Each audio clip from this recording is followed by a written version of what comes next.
Price of freedom is death. We're coming to get our check.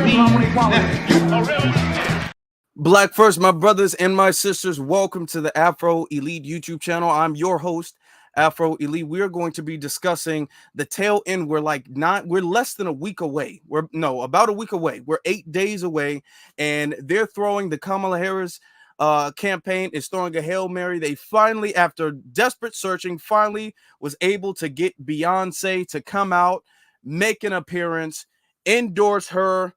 But will this save her campaign? This is going to be the conversation that we're having this evening. Will it save her campaign?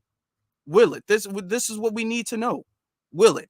And I'm going to give you my predictions right now. I don't think that it will. I don't think that it will. I appreciate you guys' patience with me. It's always my hair is sticking up. It's always some type of technical thing right before I get on live. You know, they be sabotaging me. But I see you guys. I see our good brother Torian. No. He said I fell asleep at the wheel. Torian always playing it. No. It's always like you got to reset the computer, all this stuff. So let's be honest. This has been a desperate thing. They've been desperately trying to get Beyonce to appear. Before we get into that, as you guys are hitting that like button, which I really hope that you guys do, I would greatly appreciate that. We're going to make sure that we cross our T's. We're going to dot our I's and cross our T's. So let's go. Copyright disclaimer. Under Section 107 of the Copyright Act 1976, allowance is made for fair use for purposes such as criticism, comment, news reporting, teaching, scholarship, and research. Fair use is a use permitted by copyright statute that might otherwise be infringing. Nonprofit, educational, or personal use tips the balance in favor of fair use. Okay, so if you guys don't remember, they've been saying that that Beyonce was going to appear at the DNC. They've been saying that she's going to appear. I want you to listen to this. This is Don Lemon. He was one of the main ones. Be all like, Beyonce's coming, Beyonce, because the Harris campaign has been flooding the zone with a bunch of endorsements, just completely flooding the zone with endorsements. This is Don Lemon. Read all the headlines, all the stuff on social media about who's going to be at the DNC. Is it going to be Beyonce? Is it going to be Taylor Swift? Here's what I hear from sources. If it's going to be anyone, it would be Beyonce, Taylor Swift, and George W. Bush speaking. Those would be the heavy hitters, and it could happen. I'm just saying. He said it could. He said it could. Okay. Then he goes on to say even worse than that. Is confirmed performing at the DNC. Didn't I tell y'all? He said Beyonce is confirmed. After he was like, it could happen. It could happen. It could happen. And then he says Beyonce is confirmed to speak at the DNC. So they've been desperately trying to get Beyonce to come and make an endorsement because they need a lot of celebrity endorsements. They want people to have this celebrity worship, this blinding celebrity worship. And they finally succeeded to get Beyonce to come out. But is it really going to work? So Beyonce and Kelly Rowland came out. And I got to say this before we get into this. Kelly Rowland. Why is Kelly Rowland wearing that? What is this? Kelly Rowland is wearing a suit that makes her head look tiny. Kelly Rowland looks like a crazy cartoon right now. And I'm not trying to diss Kelly Rowland. I think Kelly Rowland is beautifully talented. I think Kelly Rowland is amazing, but all of that great stuff, I think her work is great, all that stuff. But I want you guys to understand that this is a part of something that they do all the time.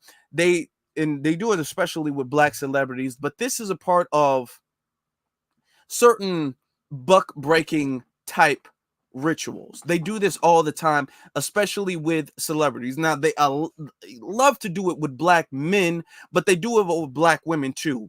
What they like to do is they like to emasculate Black men. They like to feminize Black men. So they like to have Black men out there where their nails painted. They'll have Black men out there cross-dressing. That's their main strategy, is to have a Black man out there. He's wearing all pink. He's got like a dress on or something like that. A Black man, he got a purse, or he's doing something feminine, or he's speaking. Even if he doesn't do that, they'll love to get black men out there speaking against masculinity. Be all like, oh, well, it's toxic masculinity, which is what you've seen a lot with this campaign. You've seen a lot of buck breaking in this campaign, very particular with this campaign. Now, the Democrats do it all the time, but very especially with this campaign, have you seen a lot of gender reversal buck breaking, where you see a lot of the black men, they'll be all like, well, let's speak against masculinity. They speak against manhood. You've seen a whole bunch of men out here. The men don't ever, when she has her rallies, the men are not looking almost as masculine as the females are. You got the men out here, and I got to put this out here. I got to show it to you, because when you see it, it becomes a totally different thing when you see it. This is Quavo, the rapper, and he is a male. Okay.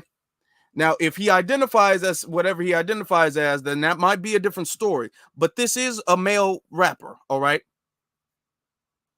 This is Quavo. Quavo got pearls on.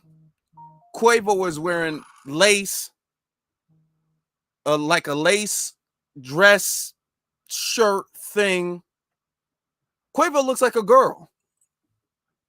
He looks like a girl. If Quavo didn't have facial hair right here, and you just showed this picture to a random person, you would think that he is a girl. That's what you think. But if you look, he just got a mustache and he got a goatee, so you couldn't even like, nah, that's not a female. But you think that Quavo was a girl. And then you look at Kelly Rowland. Now, Kelly Rowland looked ridiculous, even if that's a man suit she got on.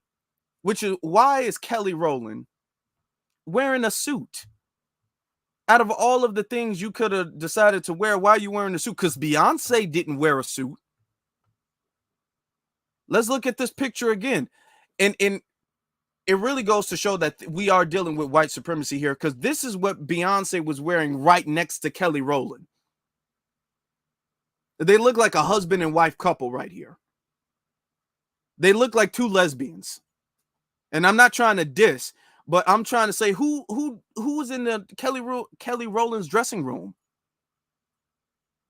Who's in Kelly Rowland's dressing room? Why does she look like that?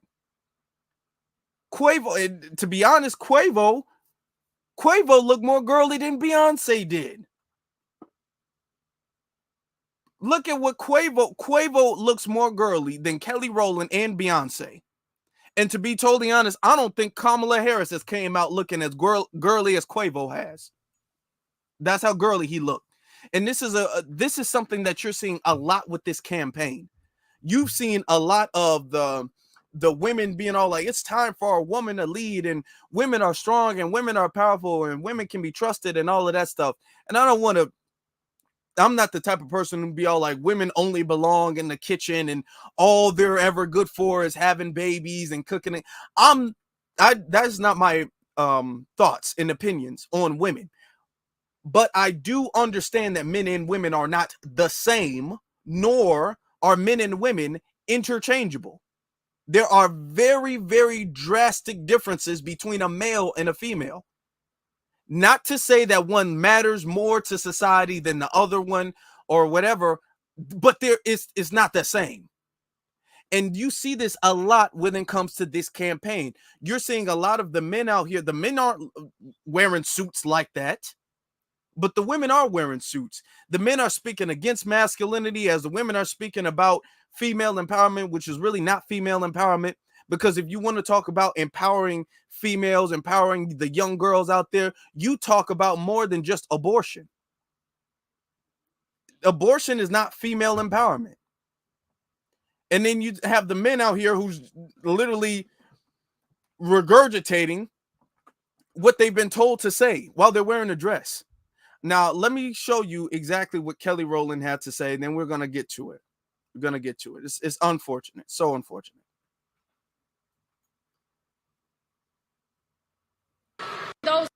When we grab back the pen from those who are trying to write an American story of misogyny and racism, we are grabbing back the pen from those who are trying to write an American story that would deny the right for women to make our own decisions about our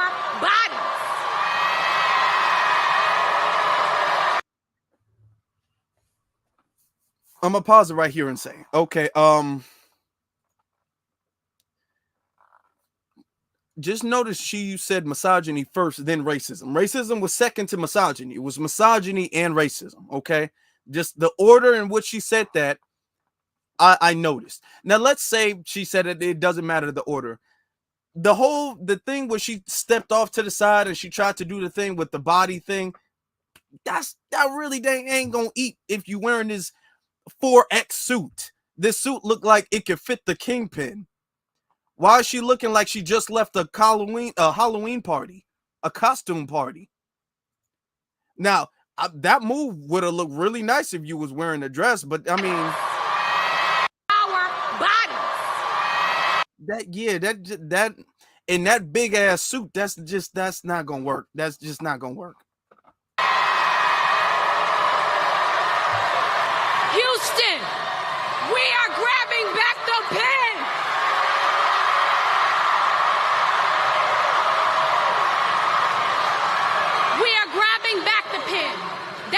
To forge a new path with Kamala Harris and Tim Walz. We are grabbing back the pen to write a new American story, a story of community, of equality, strength, of kindness, and of hope.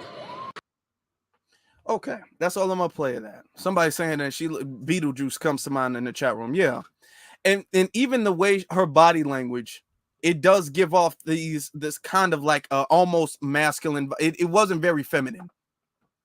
And even when she stepped to the side and did the thing with the gesture, that you can't really do that in this super big suit. Yeah, somebody in the chat room, Beetlejuice clown suit. So a lot of people saying she looked like Lori Lightfoot. It's ridiculous. It is.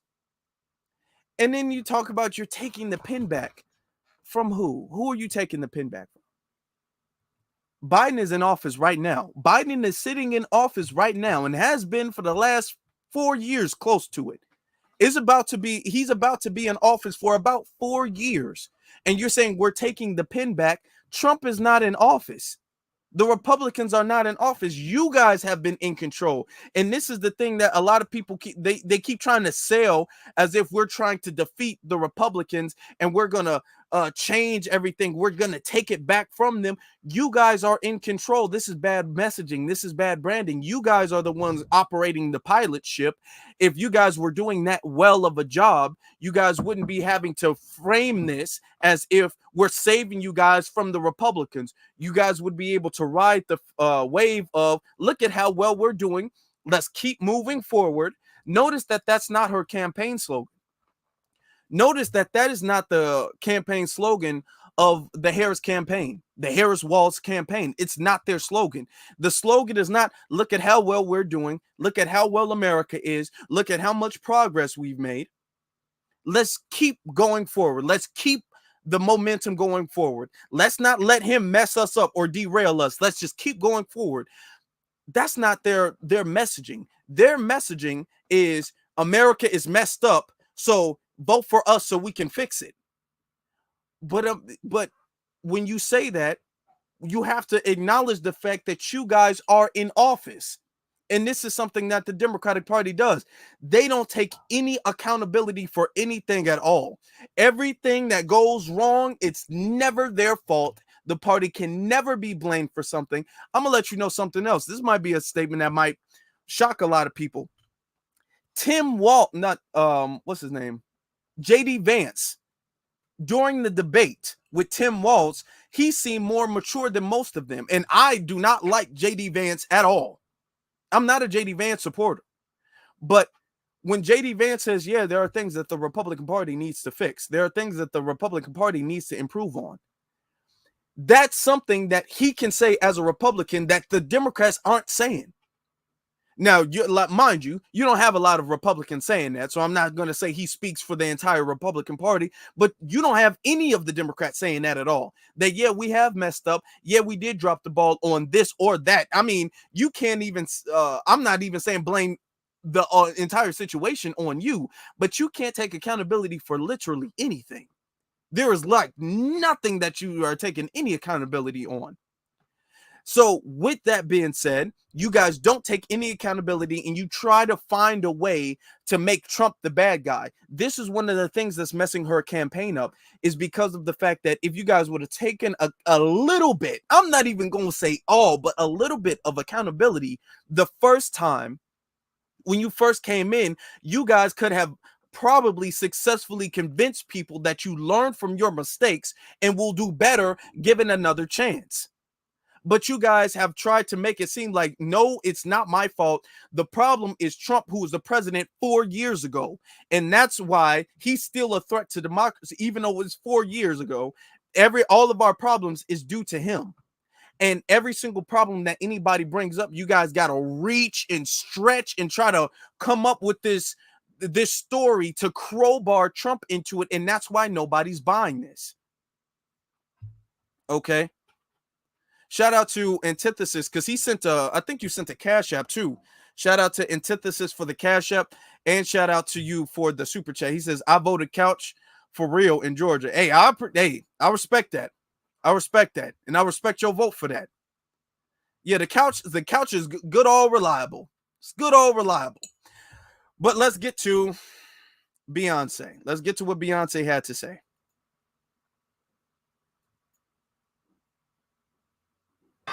I'm not here as a celebrity. I'm not here as a politician. I'm here as a mother. A mother who cares deeply about the world my children and all of our children live in. A world where we have the freedom to control our bodies. A world where we're not divided. Our past, our present, our future merge to meet us here. That's all I'm gonna say. The thing was not that long. It was not that long. And a lot of people were disappointed, so much so to the point where people booed after she left, because she stayed for 4 minutes. And then people started booing and heckling Kamala after she left because they thought she was going to be performing, because they advertised it as she was going to come out and perform. She came out, she gave a very basic, same old speech, whatever. She really showed that she kind of didn't want to be there. And I don't think she really did want to be there, to be very honest with you. She gave the same, I'm here as a mother, and I'm talking about freedom of our bodies and everything, which is the only, that's the only selling point they have, which is not a situation or a problem that she can even fix. I'm here as a mother talking about abortion. That's not even something Kamala can fix. And she's not a mother. The freedoms of our bodies, that's not going to move the needle, especially in Texas. It didn't move anything. It didn't help. And the thing is that I don't think she wanted to be out there and endorse her at all. It took her, I want you to think about this. When she started running, that was in July. It was like in the tail end of July, when Biden dropped out and Harris started running. Everybody was talking about a bunch of celebrities endorsing her the whole time, and that didn't happen. I mean, it didn't really help her. They said Beyonce was going to endorse her. Beyonce had never publicly endorsed her. She allowed her to use the song Freedom for her campaign thing. That was it.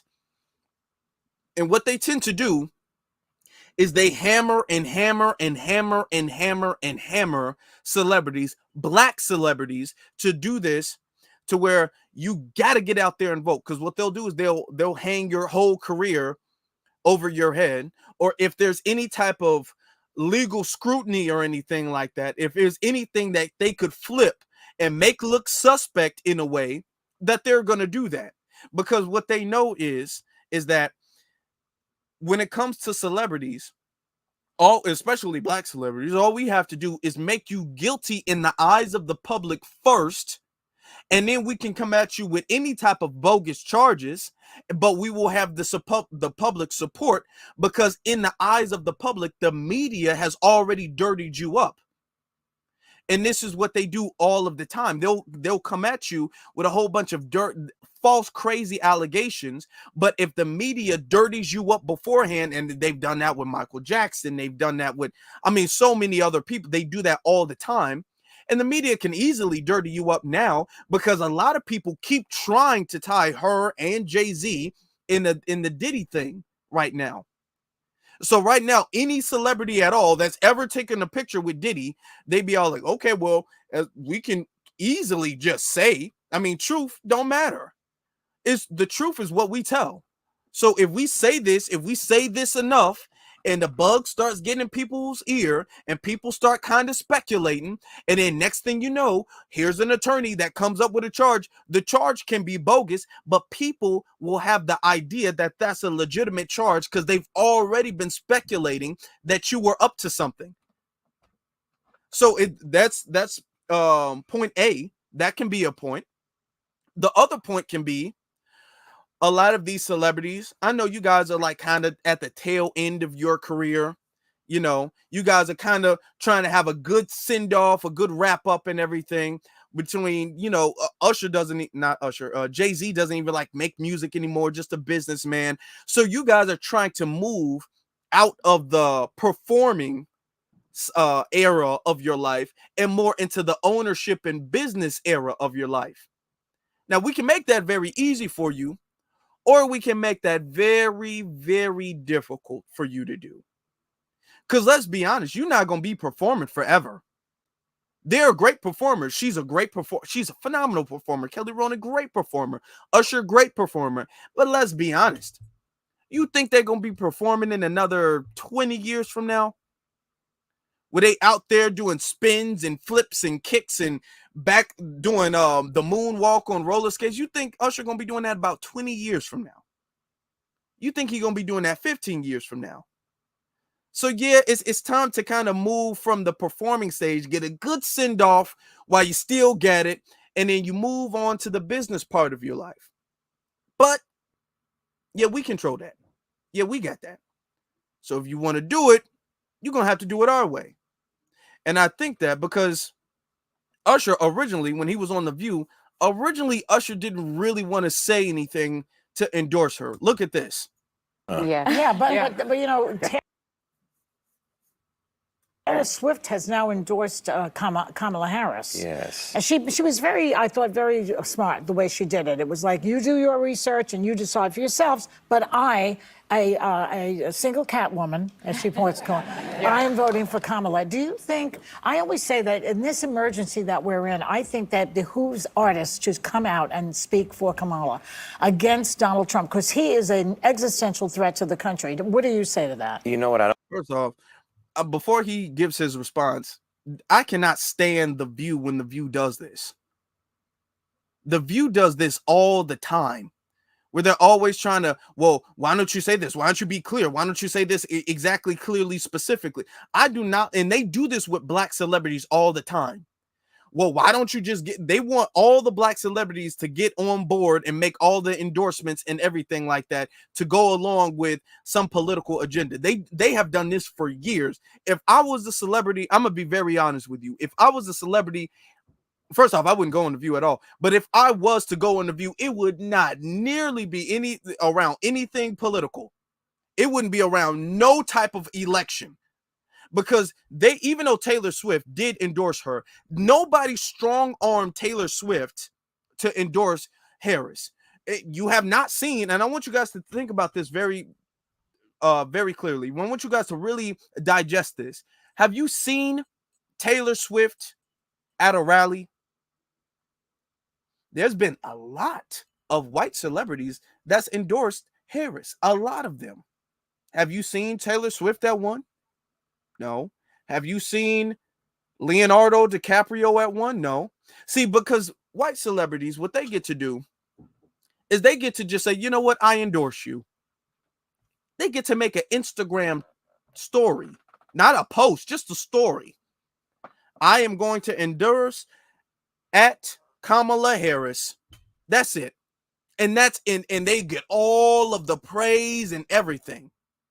Now, but when you're a black celebrity, You got to get in front of the camera. You got to hold a microphone in your hand. You got to talk about all of the reasons. You got to do a whole free performance.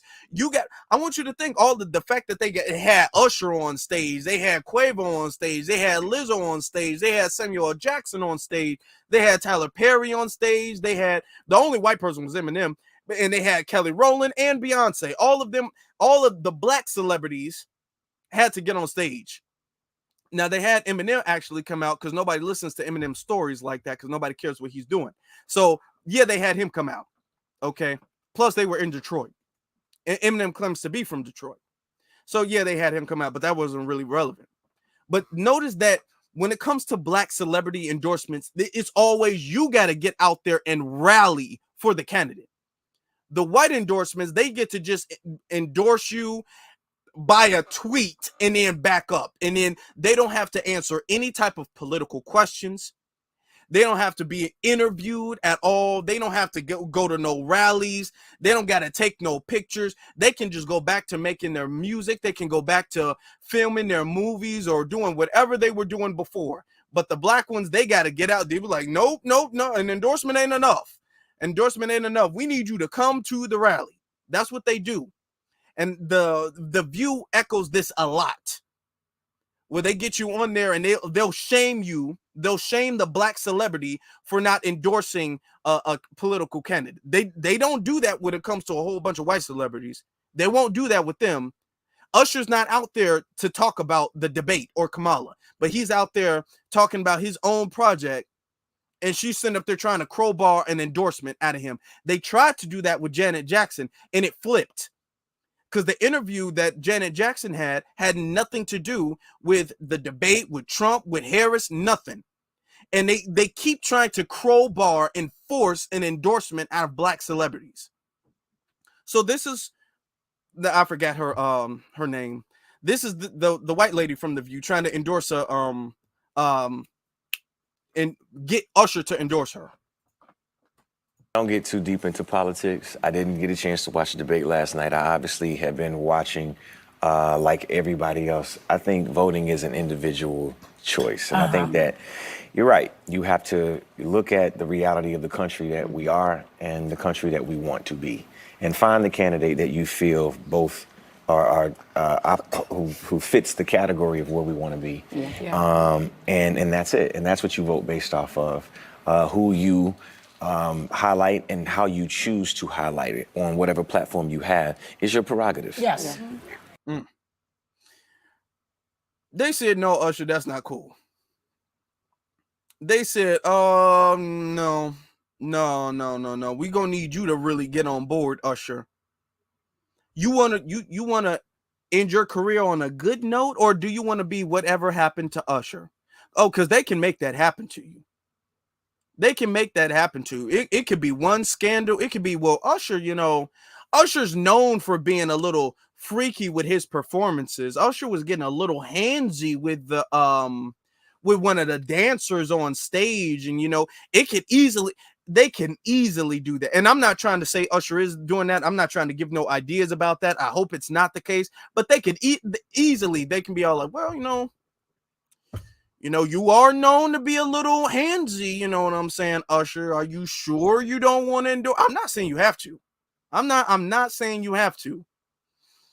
But it would, like the other woman said, but it would behoove you to reconsider not endorsing her, because you do got a couple of dancers who used to work for you like 10 years ago, and they said that you made them feel a little uncomfortable, but they're Harris supporters. So if you endorse her, maybe they won't, say anything. I just think that maybe if you came out there and supported, maybe you would change their mind, So they do that stuff all of the time. And as you can see, he was strong-armed to coming out there and supporting.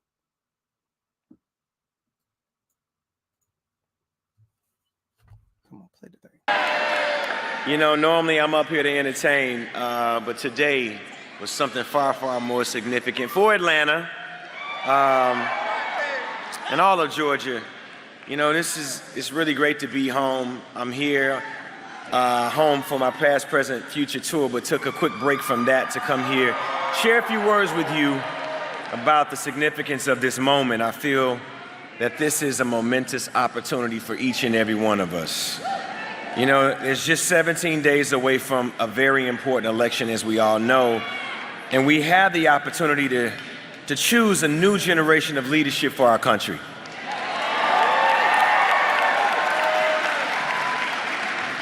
We all know what it means to be supportive, but ladies and gentlemen, we are here to support the next President of the United States,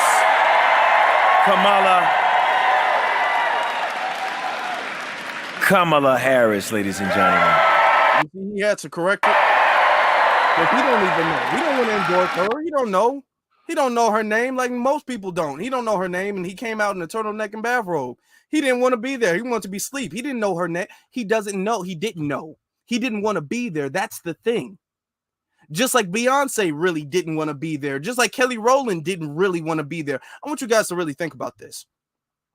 She's been running for the last few months, had the big, huge DNC, record-breaking donations, all of this stuff for not many months, for the last few months. That's all you guys have been hearing. There's not a single celebrity that's ignorant to the fact that she's running. Okay, she's been going everywhere. From the Breakfast Club to the Shade Room to you would have to be completely disconnected to know she's not running. So if they did really want to endorse her, they would have done so already. They would have done so off the rip. They would have been like, oh my God, Harris, you're just the best. You're the greatest. I love you so much. I'm going to endorse you. But they didn't. Notice it takes them being nagged or threatened into doing it. They're either being, number one, threatened into doing it, which is we could really put you in a bad situation if we wanted to. I think you need to go ahead and endorse her. Or it's we got this really good deal for you over here. And it would really benefit you in your career. And I know you want your kids to grow up in this nice thing. We could really cut a deal for you and your whole family legacy if you just did this thing. So they're doing something. It's not about the people. It's not about the public, nor do they believe in this stuff, because they would have did it in the beginning. Why are Beyonce waiting till about a week before the election? She had months now. Clearly, they've been in contact because she had to get permission from Beyonce to use the song. Beyonce had months to come out there. Now, even if people want to say she's been performing, no, because Beyonce didn't even perform there. She had months. Harris has been traveling all around America. They easily could have done that. She hasn't even made a public statement of endorsement prior to this. All right. She clearly didn't want to do it. Otherwise, it wouldn't have came last minute. This is one of the things that they're doing when it comes to Black celebrities, but it's really not working. It's not working for, number one, the community has evolved. The community does not really see celebrities as these leaders. The community has finally really digested and started implementing what Malcolm X was talking about celebrities not being leaders, celebrities not being the leaders of the community.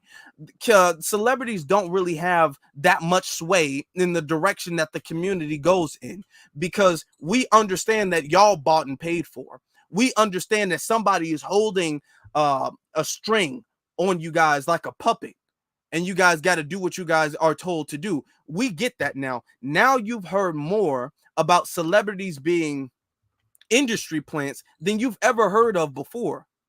Growing up, you never used to hear of celebrities widely be referred to as industry plants. Now you got celebrities being called left and right industry plants.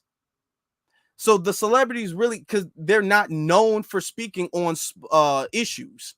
And we know you all only ever come out and speak on an issue when it's time to vote for the Democratic Party. That's it. You guys are not around when it comes to conversations. You guys aren't around when it comes to any other social issue within the whole 4 years. Is completely race blind, color blind, everything. And then when it comes to election season, you guys want to come out and you guys want to make your endorsements. It gets very old and empty. I'm gonna tell you this: how you know it gets old and empty, and how you know it won't endorse their stuff, because Usher, Beyonce, Jay-Z, all of them, they endorsed and voted for Hillary Clinton in 2016, and she lost terribly. She lost terribly. Their endorsements ain't gonna help. It's not gonna matter. That's number one. No, so we already understand that you guys got some type of agenda behind it. We already understand it's not like you're doing this for our benefit. We get that. We know that. We've been known that. Y'all political, we understand that. Number two, let's say you guys did really envision her as the best option of the two. Let's say you did. We understand, and I made a tweet about this. We understand that you guys cannot relate to our problems to any degree at all. You guys can't relate to that.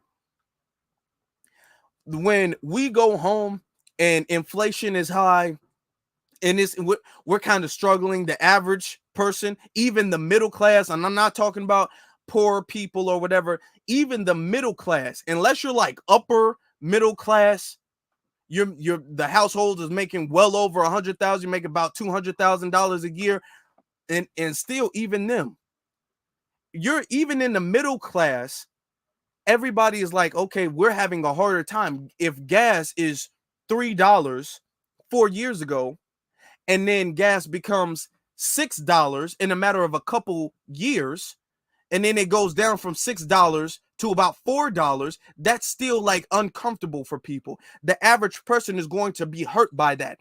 Beyonce is not. I don't think Beyonce drives herself most of the time where she goes places. We don't have our own limousine. We don't have designated drivers. When you got to go somewhere, you walk around and get in the driver's seat, turn the car on and start going. We don't get to hop in the back seat of a Rolls Royce and then take a nap or drink some champagne to our destination. Beyonce does. And I'm not hating. That's cool for her. I'm not hating that that's the situation for Jay-Z. That's cool for him. But she does. When it comes to us, when our groceries go up and you thinking like, damn, I only got this much to spend on groceries, I guess I'm gonna have to skip out on this. I guess I'm gonna have to skip out on that because I gotta get some eggs, I gotta get some bread, I gotta get some milk or whatever the case is, so I can't get this and this. We gotta worry about the price of groceries going up. Usher doesn't have to worry about that. Usher, do you think Usher goes to the store and buys his own food, his own groceries? Do you think he does that? Even if he actually pays for it, do you think he actually like gets out of his car with a shopping cart and goes around buying his own stuff? No. You don't think Usher don't do that? And if he did, he don't got the money to be worried about it. These people have enough money to sit up there and never leave the house when it comes to having errands run. They can have people run their errands all the time unless they need to be somewhere to sign something. They can have people run errands all of the time. When our bills is going up because of the energy crisis, when the bills go up, do you honestly think that's really gonna hurt Eminem? Do you think the migrant crisis is really going to hurt Eminem? Do you think it's really going to hurt Oprah? Do you think the crisis of migrants illegally coming over to cities like Chicago, New York, Colorado, Denver in Colorado, Los Angeles, all around, do you think that's going to bother Oprah? Do you think Oprah is affected at all by the immigration crisis? Or is she straight? Or is Samuel L. Jackson is straight? Stephen Curry is straight. The average one of us, this is why we don't take what you're saying serious, because you can't see the world the way we see it. You're living a very different life of America than we're living. We don't go home to multi-million-dollar mansions. You do. Okay? They won't ever have to worry about having the first. Beyonce will never have to worry about, man, what am I going to do? The first of the month is coming up and I'm a little short. She's never going to have to worry about that. Oprah's never going to have to worry about that. Tyler Perry's never going to have to worry about that. Samuel Jackson's never going to have to worry about that. Now, you can love all of their work, and I'm not here to discredit their work. I'm not here to discredit their art, their music, their movies, none of that. But irregardless of that, and even if you want to say the intention is good, even if you want to make the argument that they only came out only for the first 4 years, they never spoke on any political issues since then within the last few years or so, but they want to come out for the first time in 4 years to make an endorsement. Okay, even if you want to say that is purely out of good heart and goodwill because they want to see a better America, they can't envision that because they're not in the soil like that. This is another one of the things that Malcolm X was talking about. See if I can find that clip. Last time I played the clip, let me see. You know, YouTube was kind of hurting on, kind of tripping on you, brother. So, oh, hold on. Why is it like this? I'm going to see if I can actually find that clip. Let me see.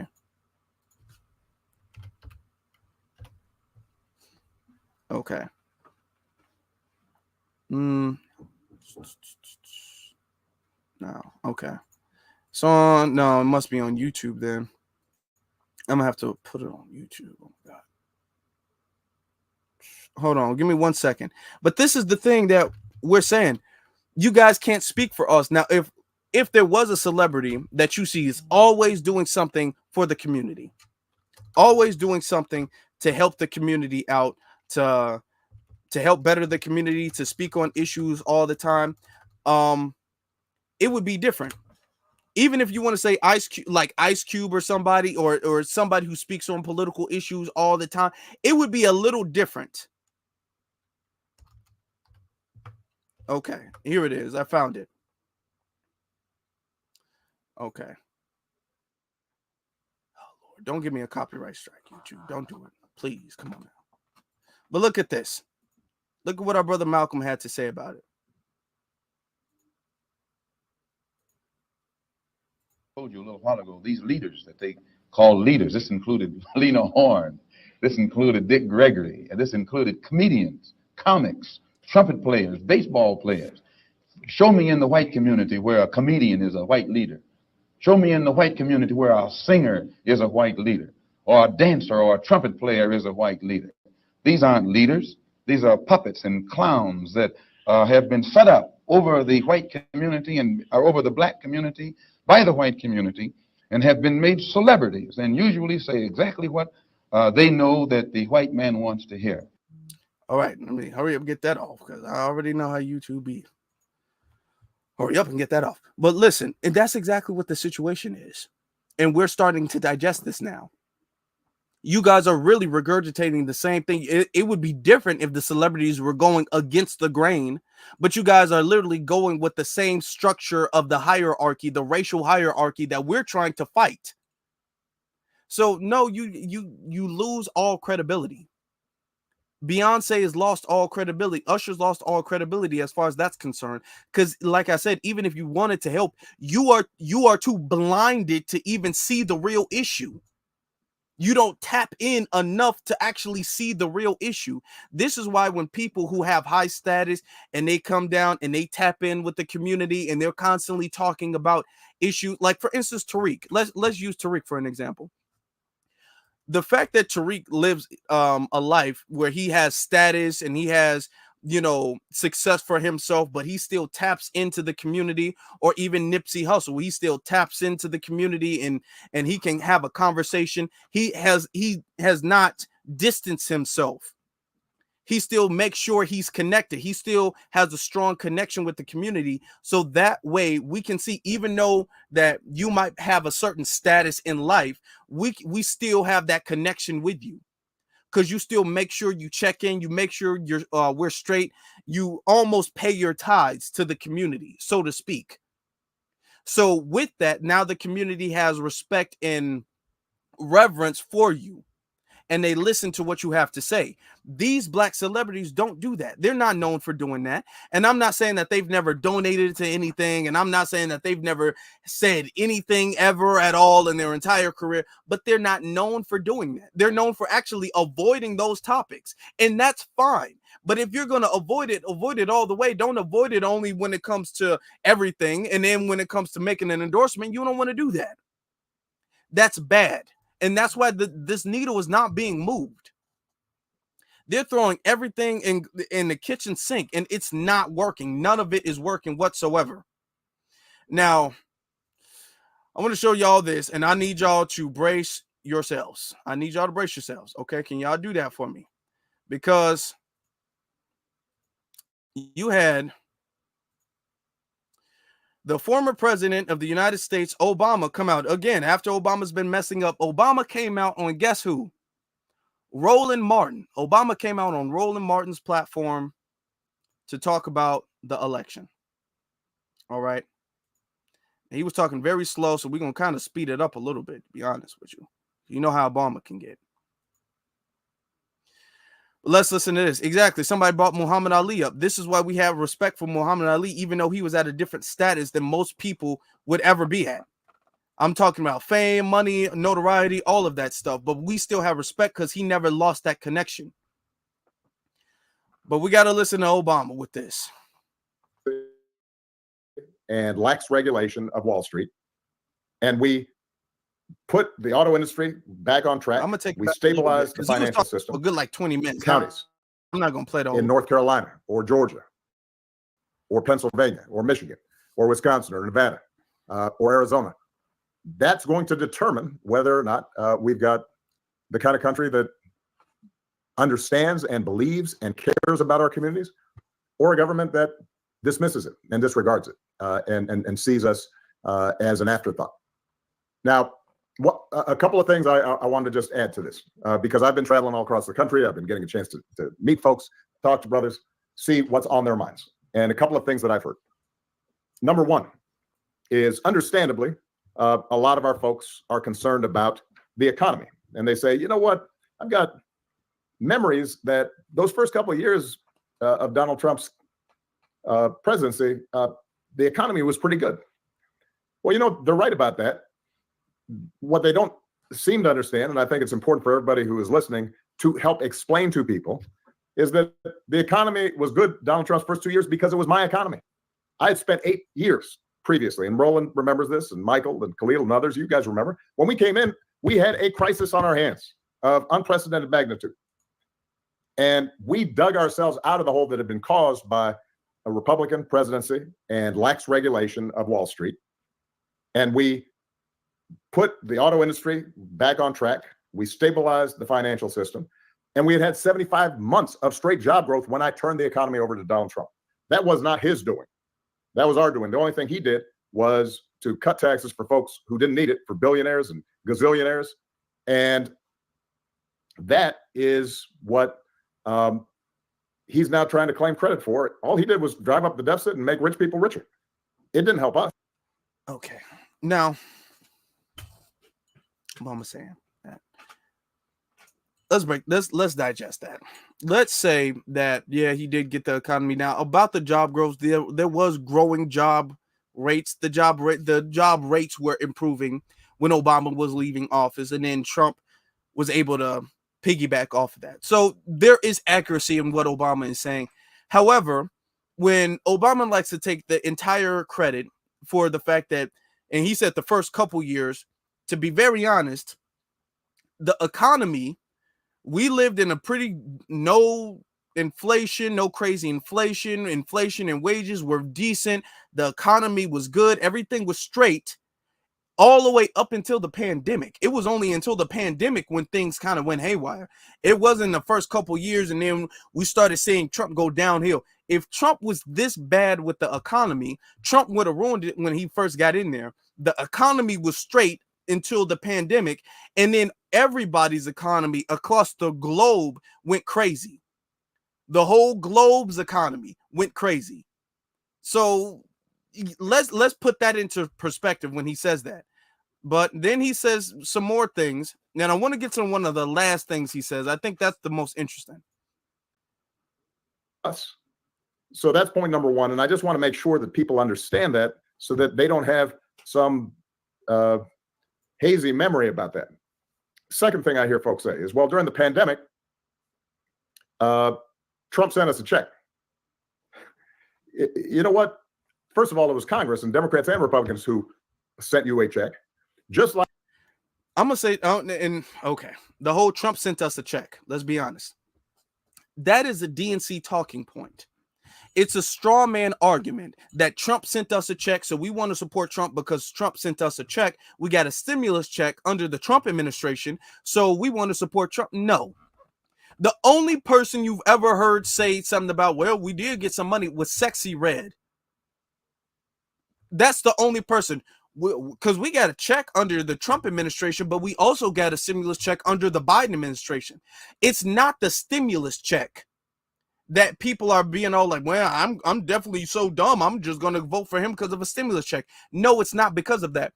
What they're trying to do is they're trying to make it seem like the reasons people are voting for Trump, or the reasons people are thinking about the Republican Party, are dumb reasons. They're creating artificial reasons. Nobody is out here saying it was the stimulus check, then that's the reason why they're going to vote for him, because of a stimulus check.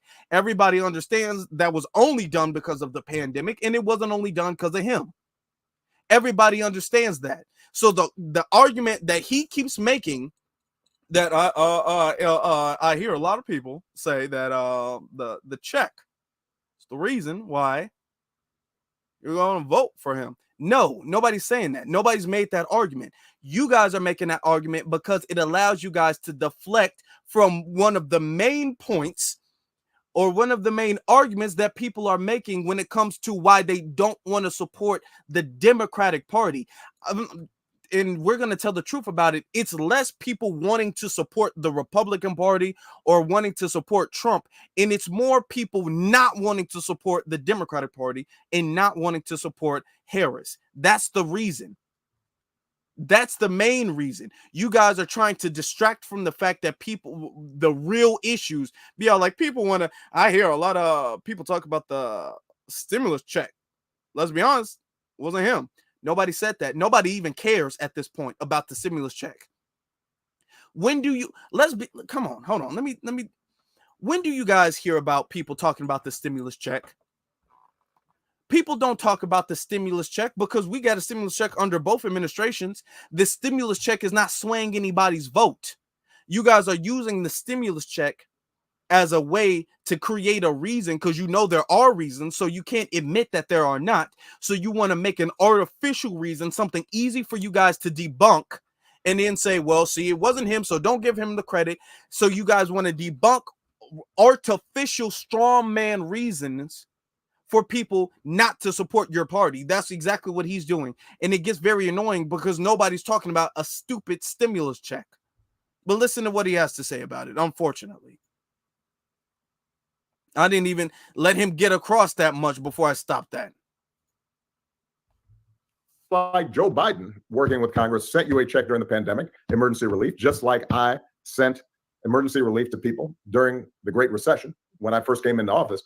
The difference is that Joe Biden and I did not put our names on the check. So do not think that somehow because you got a check from Donald Trump, quote unquote, during the pandemic, that somehow that's something special that he did.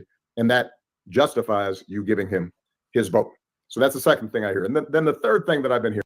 Notice that he used the word justifies.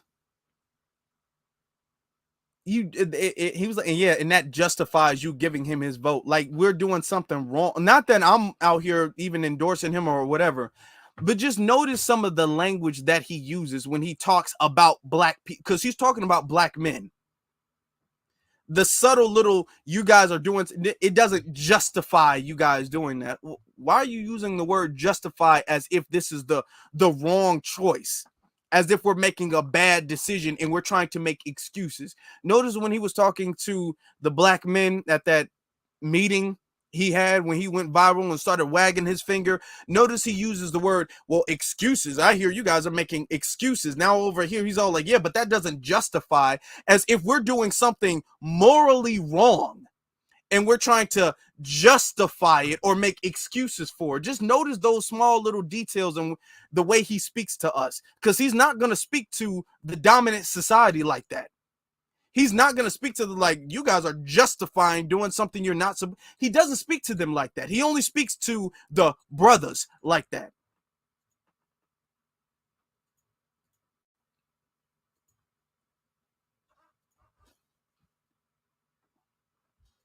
Okay, come on. All right, hold on for a second, y'all.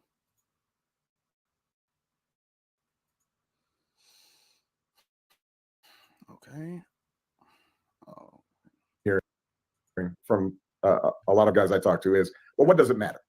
You know, because the Democratic Party and the Republican Party, it doesn't make any difference. Things don't change in my neighborhood. People are still getting shot. People still don't have jobs. There's still disinvestment. And I have to remind folks that now he says people still getting shot. Just keep that in mind. People still don't have jobs. That's 2 points. There's still disinvestment. Those are 3 points, 3 legitimate points. All right. And then look at what he has to say to answer to that.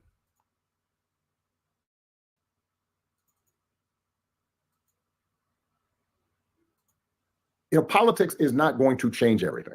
Sometimes we overhype it. Certainly we overhyped it when I got elected. People talked about, well, you know, there's a sign that racism is gone.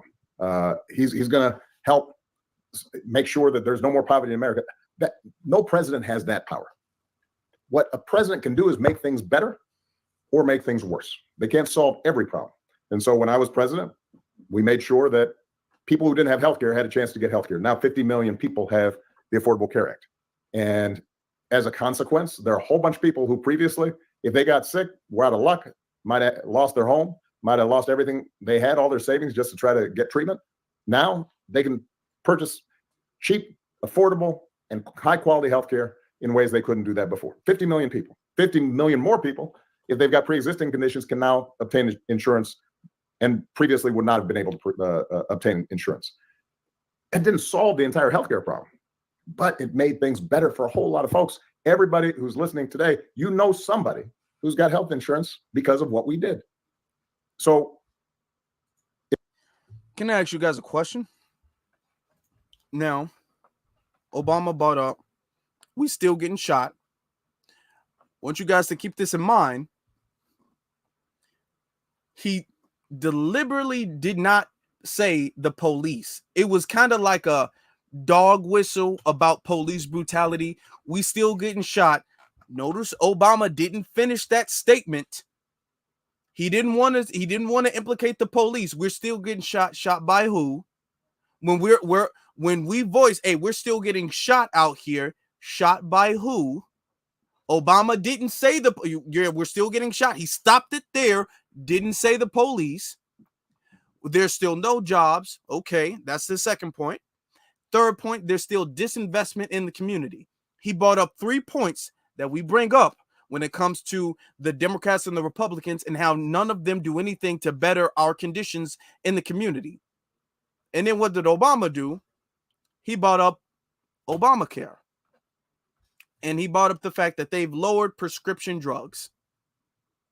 He literally brought up 3 issues that people are saying that this is why we're disconnected from the whole voting process. And then he takes those 3 issues and said, I'm not going to address none of that. I'm going to talk about Obamacare. And that's it. And then he just talks about Obamacare. Now, come on. He literally didn't bring any solution to any of the points he brought up. He brought those things up. And then he talked about prescription drugs. As if you can, oh Lord, this guy's unbearable. But y'all, it get worse than this. It get worse than this, y'all. It really does. Surprisingly. In the same way that Obamacare made a difference, what Kamala and Joe Biden did on making insulin cheaper, capping the cost at $35 or 50 prescription drugs, capping that because now the government's negotiating prices, that means your grandmother, your father, your mother are able to afford health insurance or afford prescription drugs that they might not have otherwise been able to obtain. And they're better for it. Their lives have improved. It didn't solve all the problems in the healthcare system, but it made things better. And that's how politics works. The flip side is it can make things, a bad president can make things worse. I mentioned the pandemic and COVID. America had a 60% worse death rate than Canada. And over 1 million people died in America. So about 600,000 people died disproportionately, by the way, African-American or Latino, that didn't necessarily need to die if we'd had a better response. And I put together a playbook for how to deal with pandemics 3 years before the pandemic happened. And I handed it over to Donald Trump. And he basically ignored it. And when the pandemic showed up, because he had not followed the plan, not prepared agencies, he was just winging it and ended up saying crazy stuff about injecting bleach as a cure for COVID. COVID would have been a problem for any president, but making it better would have saved lives. Donald Trump did not. And those lives, somebody passed away as a consequence of a poor response to that crisis coming out of the White House. So the point I'm trying to make, I guess, is this. When you are talking to people who say politics don't matter, concede to them, acknowledge to them, yeah, it's not going to solve every problem, but it can make a difference in terms of our schools a little bit better funded. Are there more Pell Grants out there to make college a little bit more affordable? Are we going to maintain the progress that we've made and build on it when it comes to making sure our communities have healthcare, preventive care, checkups? And as Michelle talked about yesterday, are we going to make sure that our mothers, our daughters, our sisters, that they have access to basic reproductive healthcare that is so vital to them? And we're already seeing an increase in infant mortality since the Trump abortion ban got adopted essentially in 20 states. I will close with this. Okay. We're seeing an increase in infant mortality because the Trump abortion ban. So the way to prevent infant mortality is abortion. That's what he just said. I want you guys to think about that and let's digest that for a second. The way we've seen an increase in infant mortality rate. So to decrease the infant mortality rate, because there's a lot of babies that are dying, a way to decrease that is through more abortions. Okay. That is the solution. Okay, so because they're dying accidentally, so let's just make sure it's not an accident. That's literally his solution, because we don't want it to happen on accident. That is exactly what he just said. Infant mortality rate, the problem, abortion, solution. Okay, all right. Now you've heard everything. I've heard everything at this point.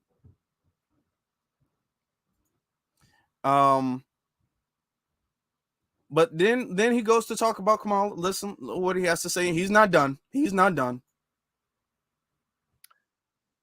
You know, we don't have what's called direct democracy. You know, we don't vote on everything. We vote for people to then represent our interests, and a president is supposed to represent all the people, and has got a million decisions that will come before him or her. And we can't know all facets of the government and all the decisions that are being made on a daily basis. So what we count on is electing somebody who's got the values and the character to do the job, the competence to do the job. And what we also count on is, do they see us? Do they care about us? Is this somebody who understands how I live and what my hopes and dreams and aspirations are? And Kamala Harris does. She grew up middle class. She went to an HBCU. She understands what our communities go through, the struggles, having to work a little bit harder to get ahead, having to put up with stuff that hopefully in the future, our children and grandchildren won't have to put up with. Put up with what? Notice notice Obama does this a lot. These little innuendos, these little dog whistles where he slightly refers to racism a little bit. You have to work a little harder. You got to put up with some things that hopefully we won't have to put up with, in the future. Notice he doesn't fully come out and like denounce white supremacy. He doesn't fully come out and denounce racism or anti-black racism. He doesn't fully come out and do that. He makes these slight little innuendos of, well, she went to an HBCU and, she has great character and she had to work harder. Why? And don't want to say why. Don't want to say why she would have to work harder. Then she had to put up with things. What things? She grew up in the middle class. So first off, no, she didn't. And then second, so what? She has to notice he does that a lot. He tries to get you with the, it's kind of like, racism, she's had to deal with that, but he stops short of actually specifying that, of actually making that a statement. He tries to do the wink, wink, you know what I mean type thing, and it's not working.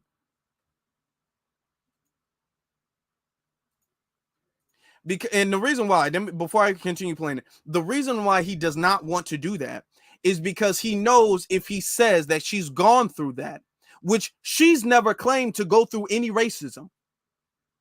She has never claimed. Bring up a single clip of her claiming she's been held back, discriminated against, or anything by racism. She's never claimed that because she knows if she claims anything about racism still being an issue, remember she said this is not a racist country. If she claims that racism is still an issue, then she's going to have to do something about it. So when they talk to black people, they talk in these vague little, well, our community's been held back and our communities, we don't have the advantages that some other communities have. They don't want to really go into the problem. And Obama does this all of the time where he kind of wink and like, well, it's kind of, we do have a steeper hill to climb. And he makes these references to racism and discrimination, but doesn't want to say that because if he says that, he has to stick to it. If he says that, well, she's experienced racism like you guys have, then she's going to be responsible. People are going to look at her and hold her accountable for not solving it, which she knows she won't do, which he didn't do. So that's why he doesn't like to do that. Hold on. I just clipped the wrong thing. My bad. Hold on, y'all.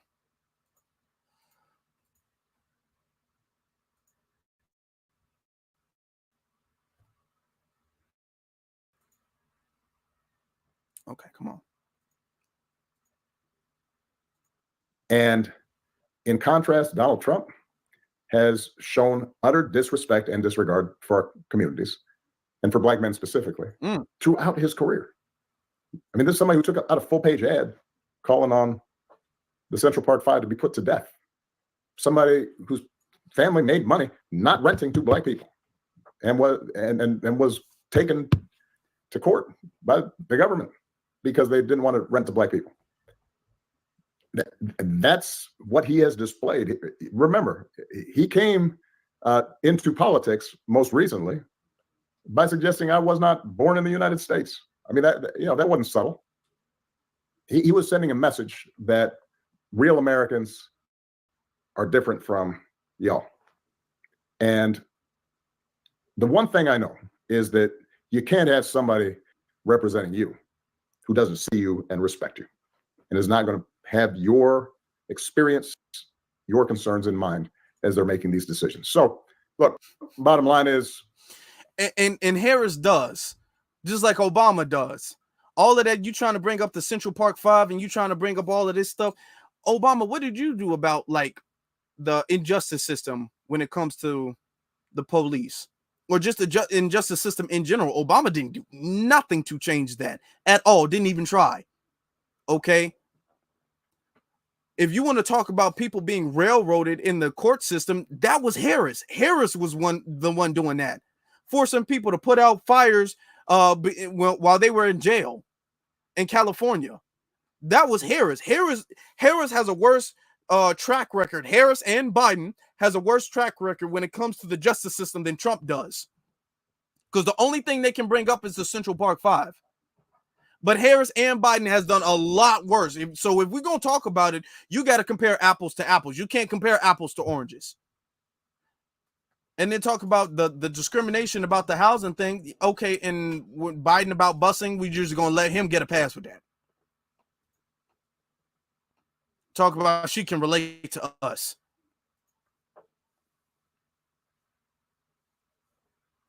Actually, I'm done with this. Man, screw this guy. I'm done. I'm done with that.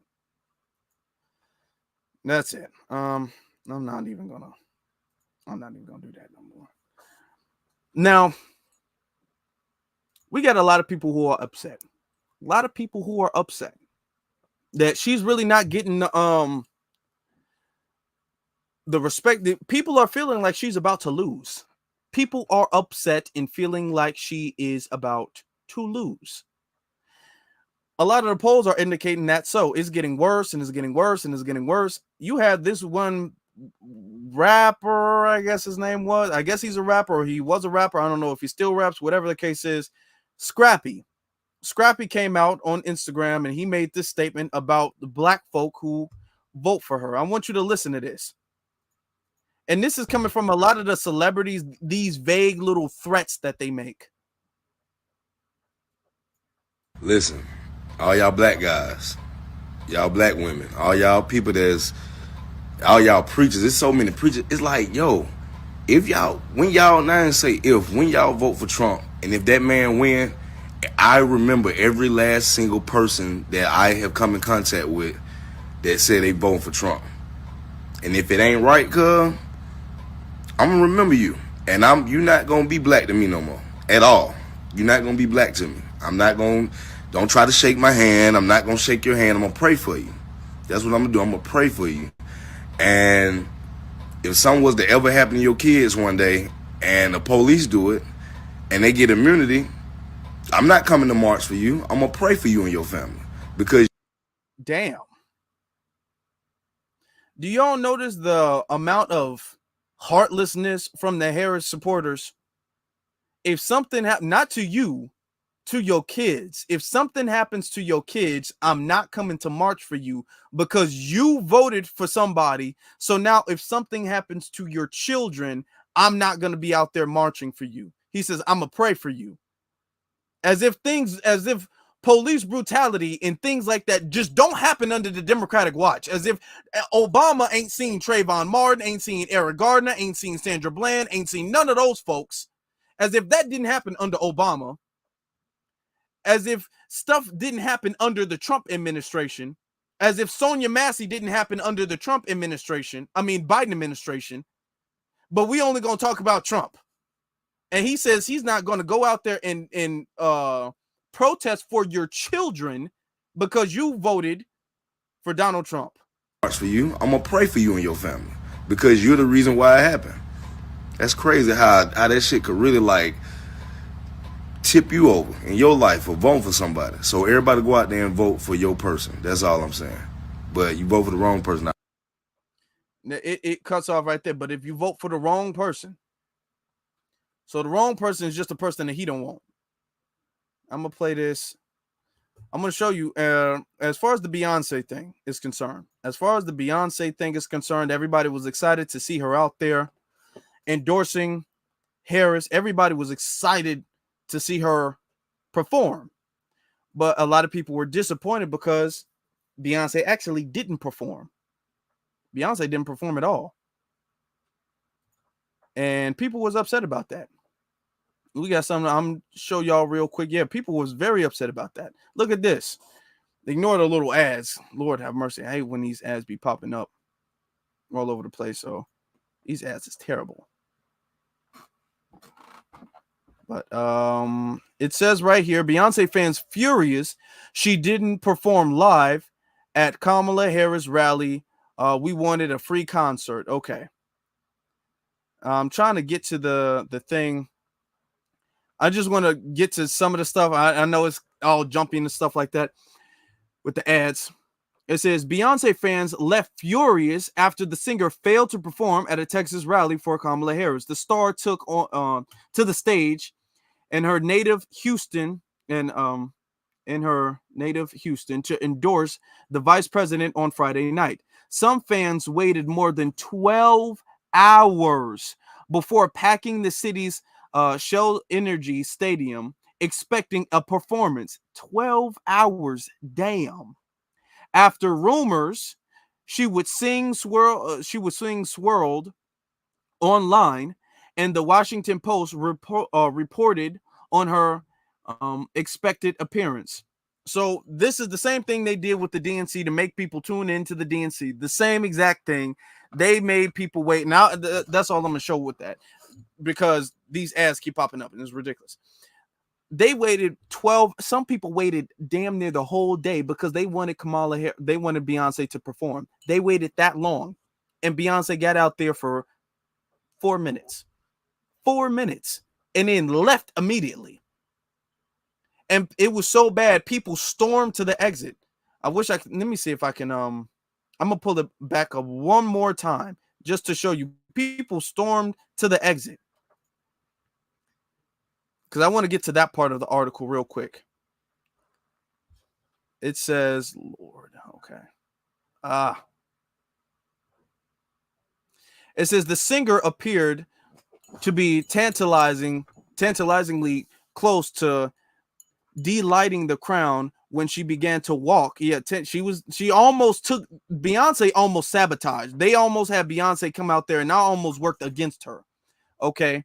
When she began to talk about how it's time for America to sing a new song. So it was she hinted at it. It says, however, rally goers were ultimately left disappointed when the single lady hitmaker made a brief appearance in which she said she was not there as a celebrity, but as a mother. So when she said, I'm not here as a celebrity, but as a mother, she was letting everybody know, yeah, I don't plan on performing. I'm not performing. I'm not Beyonce tonight. I am just a regular mom. That is exactly what happened. Let me see. Okay, the ads are just terrible right here. The ads are terrible. Just dismiss that. But yeah, people was upset about that. People was hoping about that, and they tried to do the most by getting people to come there. They stormed the rally. It was jam-packed. The first time really you've seen at a Harris campaign that size, because Beyonce was going to be there. They were saying Beyonce was going to perform, and she didn't. And this is why she's doing real bad in the polls. I'm going to show you that, because I love to show you guys the polls so you guys can have the updated information before we get out. As we're a new ABC News Ipsos poll in the closing days of the campaign. So let's bring in ABC News political director and Washington bureau chief Rick Klein and Jonathan Karl, who'll be hosting This Week later this morning. Good morning to both of you, gentlemen. Thank you so much for being with us. We were just talking about this behind the scenes. What does our new poll say about the race nationally? And Rick, this question is specifically for you. What does it say about the race nationally? And what does that mean compared to the battleground states, which will ultimately decide the race? Yeah, good morning, Janae. A 51-47 lead among likely voters for Kamala Harris, but that is by no means a safe lead. We have seen across a range of recent polling a tied race, maybe even Trump ahead by a point or two. The 538 polling average has Harris up by a little more than a percentage point nationally. And your point of, and I want you guys to understand, the national polls, that's not what determines it. It's the swing states. Now listen to what they have to say later on about the swing states. About the battleground states is exactly right. The race is essentially deadlocked across those 7 battleground states. Trump has shown the slightest signs of momentum in the last couple of weeks. And if you just take our poll and you narrow down among the battleground states, you see that margin begin to tighten. So this is going to be fought out on the ground in those 7 states where you see just the narrowest of edges for Harris in Michigan and Wisconsin. And right now, a slight Trump lead. But now, I'm going to make this a little bit bigger for you guys. I don't know how long you guys have been watching. Maybe there's a lot of newer people. Shout out to the newer people. I appreciate you all. Much respect. Make sure if you guys are newer, if you guys like this content, hit that subscribe button. It really does help the channel. Make sure you all actually, as we're doing this, make sure you guys smash that like button as well too, so we can make sure we keep this channel afloat, we keep the momentum going, and hit that notification bell. Thank you, guys. Now, about a couple weeks ago, I made my predictions about how the swing states would turn out. I said that Trump was going to get North Carolina and Georgia and Arizona. I said I'm almost definitely sure that Trump is going to get those things. I'm almost for certain that those are the states that Trump is going to get. I said Michigan and Wisconsin is kind of like I don't know. I said I could see, I don't know about Nevada. I don't know about that. Or Pennsylvania. But it's seeming like she's taking, like, all of my predictions were correct. When I said Trump was going to get the whole South, I made that prediction, and that prediction is correct. That prediction came true. That's exactly what you see. That's exactly what's happening. Trump is actually leading more than what I thought he was going to in Pennsylvania. So now it's only the Midwest states. That's only Michigan and Wisconsin. Those are the only two states that's kind of iffy. But exactly what states I said he was going to win, he's winning those states. Let's continue. All of this well within margins of error, and all of it very much coming down to who shows up between now and election night. And Rick, what is the poll? Let me make this other statement. Let me make this declaration, because we're about a week away. When it comes ultimately to Michigan and Wisconsin, if I think one of the two, I think Michigan and Wisconsin, if she doesn't get them, if she loses one, if somebody says she's going to lose Michigan or Wisconsin, which one do you think? I think I'm going to make this prediction right now, and that things can change. I think she's most likely going to lose Michigan. She might keep Wisconsin, but I definitely don't see her keeping Michigan. I don't see it. Personally, I don't see her keeping Michigan. I think of the two, she would lose Michigan. She might lose both. It's a chance she might lose both. But if she does keep one, I probably would say it was probably Wisconsin she might keep. I don't see her keeping Michigan. But it's a chance she might lose both. Tell us about the candidate's strengths and weaknesses on the major issues. Yeah, we're seeing a real split in terms of how the candidates are perceived and how voters are ranking some of these different issues. We see Donald Trump with a clear edge to voters who are concerned most about the economy. It's similar on immigration and the border. That's his biggest lead on anything in the poll. But the flip side of that is that Kamala Harris has a big edge on people that think about abortion rights first and foremost, and this key issue of protecting American democracy. A lot of Republicans think that Trump is the choice, but overall, particularly among independents, Harris is the choice, and that protecting American democracy. Now, I want to say that first off, just forget about the whole abortion thing. Ain't nobody voting on abortion. Ain't nobody people don't even trust her to handle abortion correctly. People don't. They like what she has to say. First off, nobody's gonna vote for a president based off of abortion. People don't care that much. Not more than the economy or immigration. Abortion is never in anybody's top 3 issue. It's never that. Or in anybody's top 5, arguably. It's never been that. That's why Hillary didn't win. It's never been that. It's not going to be that now. When it comes to democracy, you talking about the same democracy that from the Democratic Party that formed a coup to get rid of Joe Biden when he didn't want to leave the race, when he didn't want to exit the race. Obama and Nancy Pelosi formed a coup to get rid of him. You talking about the same democracy where Hillary Clinton tried to overthrow Donald Trump's win when she said that Russia was the reason why he won, and he won illegally for the last 4 years, and it was investigations for the last 4 years because of Russia's interference with the investigation or with the election. You talking about the same democracy where Harris got in not because she was voted at all. She completely skipped the whole primary and voting and all of that democratic democracy stuff. She was just selected in. Obama, Nancy Pelosi, they finally got on board, but the second Biden endorsed her, it was just a shoe in. So you mean that? You mean that democracy? The democracy of they just kind of skipped democracy? So the party that skips democracy more than the party that doesn't. That's the party that's fighting for democracy. So you mean the same party where the entire nation of America said, hey, this immigration thing, let's slow this down. And they told us no. They told us, nah, we're not doing that. This is the party for democracy. Okay. Let's just put that in perspective. Feeds right into her closing message. John, let's turn to you because you've been watching the battleground states. Could this really come down to just one state? Gio, this could come down to one city. Wow. This could come down to one city. First of all, as you saw, Rick showed that chart of the 7 battleground states. Every single one of them is within the margin of error. Now, that means they could all break one way and you have a relative electoral landslide, or you could have a scenario, and there are a number of scenarios, where you actually end up with a situation where one candidate has 268 electoral votes and the other candidate has 270. And the one electoral vote that made a difference is Nebraska, which actually splits its votes.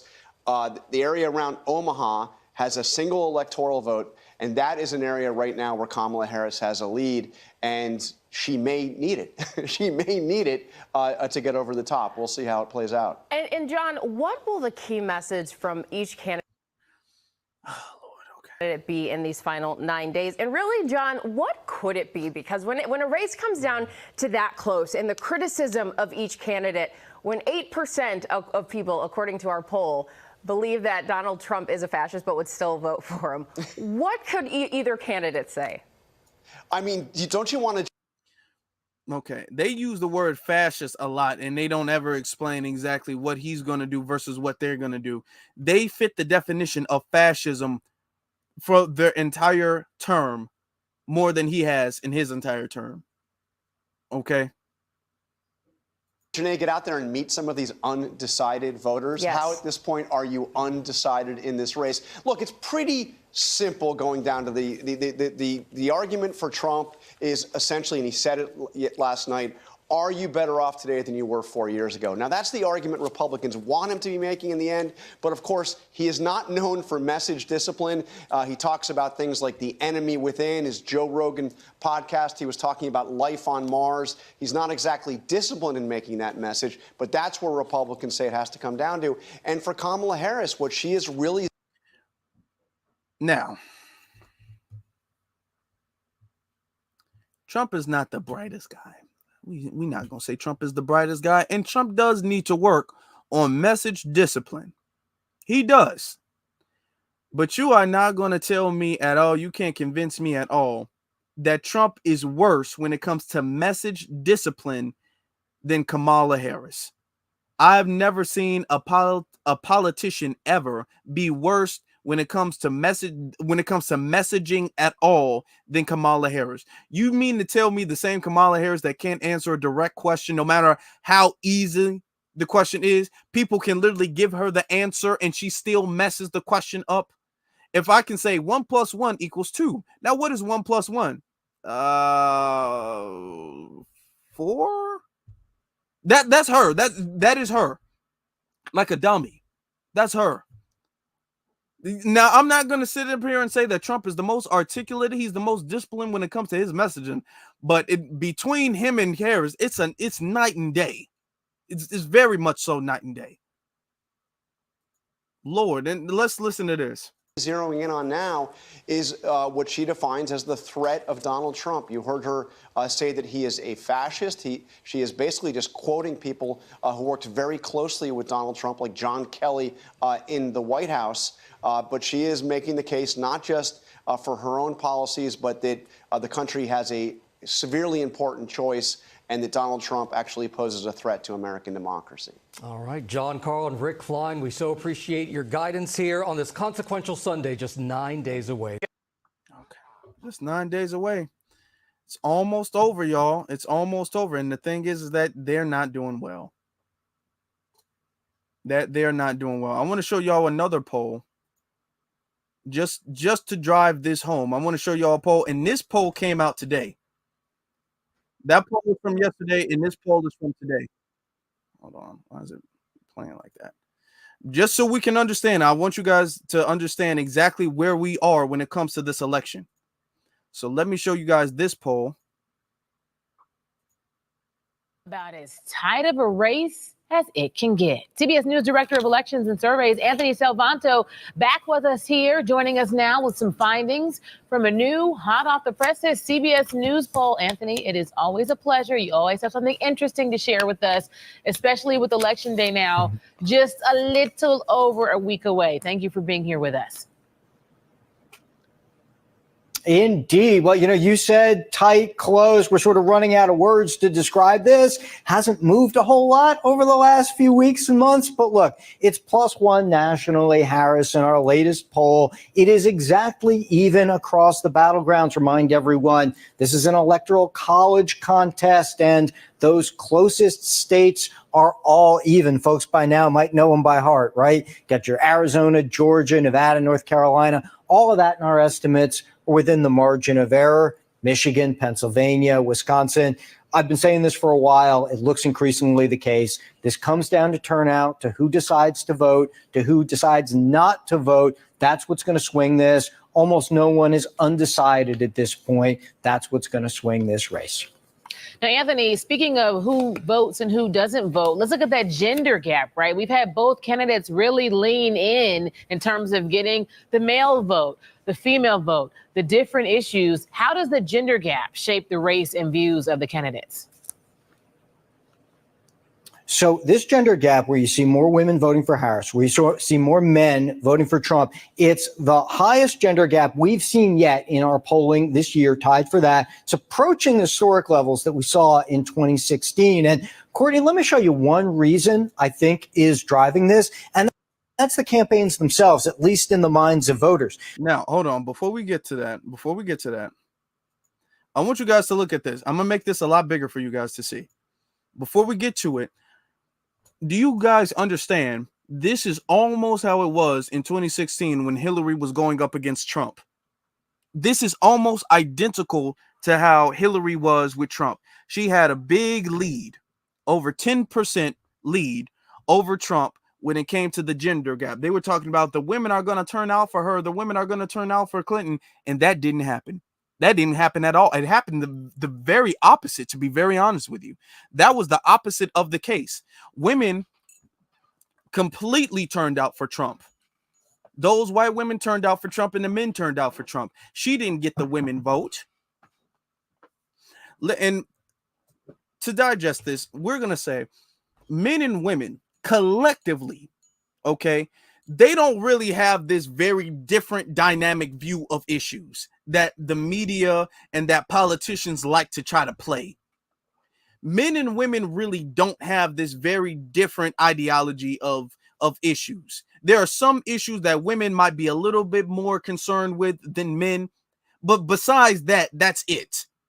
Men and women are not looking at inflation very differently. Men and women are not looking at crime very differently. Men and women are not looking at immigration very differently, which are the main issues in the economy, in the polls. Those are the main issues. And men and women are all seeing that's the same thing.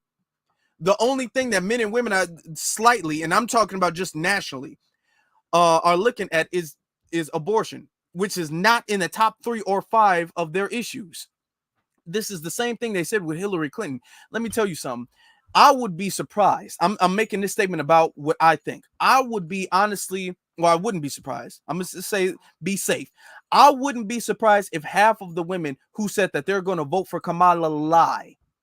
If half of them lie, and when we see the exit polls, if half of them who said they were going to vote for her lie and wind up voting for Trump, I would not be surprised. That's the same thing they did with Hillary.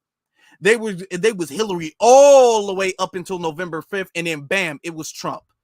Trump got majority of the women both times. Both. All of that stuff about women are sick of him and women, that's something that the media plays up. And I'm not sitting up there trying to make no official endorsement or anything, but I'm trying to say, don't be deceived by this, because they try to do this all of the time. Don't be deceived by this. Especially the white women. They will lie. They will lie. They don't want no Kamala, this woman of color, this Indian woman. They don't want no woman like no Indian running as they don't like her. They don't. And they're going to show that to you guys on election day. They will show that on election day. This is exactly what they're going to do. They don't like her, and they're not going to turn out for her at all. They are not going to turn out for her. I'll be very surprised if even half of, I'll be surprised if even half of them turn out for her. They're not going to do that. But let's continue to listen to the reasons why. Themselves, at least in the minds of voters. Because when we ask men, what do you think the campaigns are paying attention to? Most of them say that the Harris campaign isn't paying enough attention, too little, to the concerns of men. But then you talk to women, and a majority of them, I'll show you here, feel that the Trump campaign is paying too little attention to the concerns of women. That's one thing, Courtney, but it also plays out in some of the perceptions of the candidates. Take a look at this. Who would be a strong leader? More men say that of Donald Trump than women do. But take a look at this. Who has the mental and cognitive health to serve as president? Thing we've been tracking throughout the campaign. You get a big gap between women and men. More women now saying it's only Kamala Harris that has the mental and cognitive health to serve. So that's how the gender gap and those breaks come out in perceptions of the candidates as well, Courtney. Anthony, thank you for that breakdown. And I just want to hop back into a little conversation about the battleground states here. We've been hearing a lot about those over this election cycle. New Hampshire also up there in terms of potentially making that impact. It was pretty close in the last presidential election. Can you show us how you will be watching the New Hampshire area on election night as those results come in? Absolutely. Right in your backyard there, the extended suburbs of Boston, right? Around Nashua, even as far as Manchester. Now, I'm going to show you historically the map, and you're going to see a lot of blue on it, right? But it's kind of marginally blue. So what we're going to be watching for is, do these patterns repeat themselves? Certainly Kamala Harris is going to want to match Joe Biden's numbers in those suburbs and areas around Manchester and Nashua, like I mentioned, even as far then towards the western part of the state. For a Republican to do well, they're going to need to swing these places, not necessarily all the way, but just kind of keep them close in that area, right? Because you see, let me give you this example here in the Manchester area, the Nashua area, you see in this case a very close contest between Biden and Trump. So if we see just a little bit of a shift there this year between Trump and Harris, that might mean that the race would be a little bit closer. If we see, by contrast, Harris building on those margins, then that we see that maybe she's got the better chance to win. So that's how you break down New Hampshire in part. On election night, we will show you that as each town reports its votes. And so you see the whole pattern all the way through, Courtney. All right. Like I said, this is going to be a tight race. It's going to be a tight race. It's something that celebrities is not going to save. They've over-relied on celebrity endorsements instead of on policies. They keep pushing them out. They've maxed out. They've maxed out of celebrities. There's nobody you can send in a week that's going to overshadow Beyonce's endorsement. And Beyonce's endorsement actually made people mad. Do you know how bad that is to have Beyonce's endorsement actually work in the reverse? And it makes people mad and boo you at your own rally. Nobody's booing Trump at his own rally. Now they're shooting at him, but nobody's booing him. We can tell the swing states and all of that, the same way I predicted, is not going well. The only thing that they're saying is that there's a big gender gap where she has women. She has the advantage when it comes to women and women's rights and women's issues, and Trump has more men. She doesn't have women. She does not have women at all. Though a lot of these women do not trust her, are not going to vote for her the same way they didn't vote for Hillary. This is exactly play by play the same thing they did with Trump and Hillary. This is the exact same thing. It was Trump got the men and Hillary got the women. And it's this battle between men and women, who's going to duke it out and who's going to win. And it didn't turn out to be that way because women got on Trump's side. Especially white women. They're all going to go on his side. I'm telling you, I would be surprised if half of them, especially the white ones, voted for her. They're out there just lying. because they understand that they have to play up this liberal thing, and they got to play up the fact that, oh my God, I want to support a woman, and women, they don't care about supporting women. Let's break this down. When it comes to the mind of a woman from the dominant society, they don't see womanhood in any other woman. They don't see a woman being successful. They don't see that as a representation of womanhood unless she is white. That is the only time they see that. They don't see a black woman's success as success for women. They don't see an Asian woman's success as success for women. They don't see a Hispanic woman, an Indian woman. They don't see no other women's success as general success for women. And this is why when we talk about the intersectionality thing, you'll have a lot of brainwashed people, women, and unfortunately you got black women who are brainwashed into thinking the intersectionality thing is good. Oh, when women empowerment, when all of these other women are only seeing empowerment if it's in their race. They only see empowerment if it's in their race, especially white women. White women, if they see a woman, even a woman, mother, wife, all of that, if they see her in a position over her, they don't look at that as women empowerment. They look at that as you, whatever race you are, that's your empowerment. You're empowering your race, not womanhood. The only people who get to empower womanhood are white women. And I'm going to be very honest with you guys, and this is going to really shock you, but I'm going to be very honest. White women don't care about women empowerment. They don't. White women don't want to be in charge. They don't. This whole thing where they want to lie to you guys and pretend to want to be equal and pretend to want to be in charge, they don't want that at all. They don't want to be running nothing because that's stressful.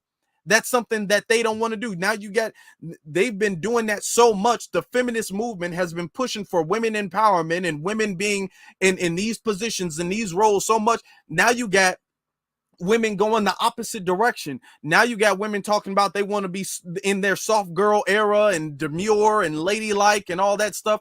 Now it's gone too far. So now they hitting the brakes and going reverse. They hitting the brakes and they turning this and they going all the way back in reverse. Because generally women don't want to do that.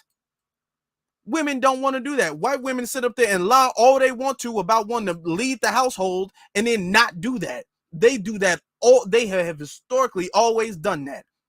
In magazines and TV shows and movies where they talk about, well, what if a woman runs the president and a woman, they don't want to do that for real. They just lie. They just lie. They don't want to do that. And they showed you that with Hillary Clinton. That would be the perfect example of a woman who's in politics and she rose up and they said no. They said, no, we ain't trying to do all that. We not trying to do all that at all. They don't want that. They don't care for that. Okay, they lie, and they say that, but they don't really want to care for that. The whole feminist stuff, that's not nothing about no equality. They just want to get more benefits. That's it. They just want to get things cheaper and they just want to make their life easier. It's not about no equality. It's not about we want to work just as hard as you guys or want to be in the same position that you guys do. They don't really want to do that. They just want to make their life easier. They want to have more access to the same money and income or whatever the case is. And that's what it's been for the last decade or two. And we see that in their in how they conduct themselves and how they vote and how they participate in politics. We see that all the time. We've seen that with Hillary Clinton. We've seen that with Stacey Abrams. We've seen that with Kamala before. We've seen that with Harris before. Do you guys not remember that she ran in 2020 and she didn't get any votes? Do you guys not remember that? I do.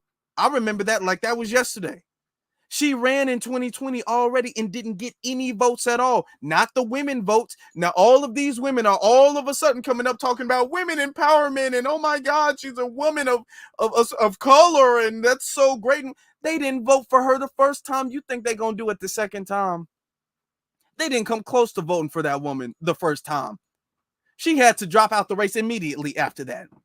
They didn't do that with her. They didn't do that with Tulsi Gabbard. They didn't do that with Nikki Haley. They didn't do that with Clinton. When it comes to women running in politics for the presidency, you don't see them getting no support from women, especially white women. They all like, no, that's not a position for no. They don't think that at all. They'll tell you the most progressive and liberal things, but they are very conservative. They be all like, nah, we want a man to be in charge of that stuff. And they're going to show you again. I don't know how many times we got to keep going through the same thing over and over and over, and trying to do something different or thinking it's going to turn out different. That's insanity.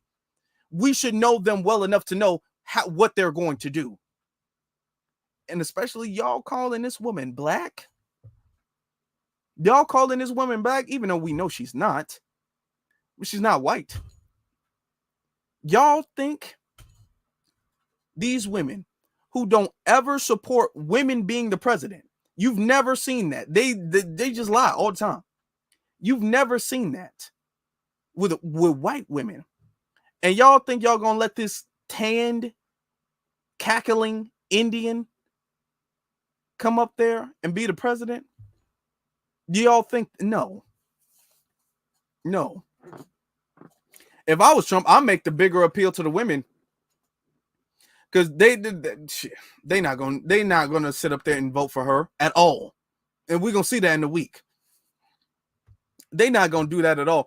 And how we know? How many times, to the sisters in the chat room, how many times have you guys had a job? Have you guys been in school or whatever? Especially if y'all work corporate, especially if you guys work corporate, if you guys had a government job or anything, and you had this white woman who is so super progressive, and they will play the most progressive. I love the blacks, and I love cats, and I love animals, and I love nature, and I love whales. And they'll make it seem like they got the biggest open heart and they love everybody.